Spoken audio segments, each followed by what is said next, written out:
Flash Guides. You heard from Jay on how to build new friendships and create new support systems.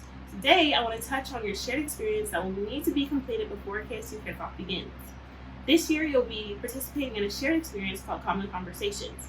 Common Conversations is designed for you to connect through common dialogue with one another and engage in activities that will foster a deeper connection with Kent State University. Common Conversations will challenge you to think critically, engage in reflective dialogue with one another, and connect with faculty and staff across the campus. For this experience, you will need to go to www.kent.edu/Common Conversations. From there, watch the opening video and determine which of the 3 topic areas interest you most. After you have selected a topic area, you will follow the prompt to create one of the following: either a video, a podcast episode, or a blog post. Additionally, there are resources on this page that will show you exactly how to submit your content. Be as creative as possible with your content. This is your platform. Once you have submitted your content, you will engage in a conversation in a meeting with your FYE classmates.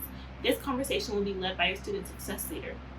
As always, if you like this video, make sure to share, subscribe, and give us a follow on Instagram, Twitter, Facebook, and TikTok. Go Flashes!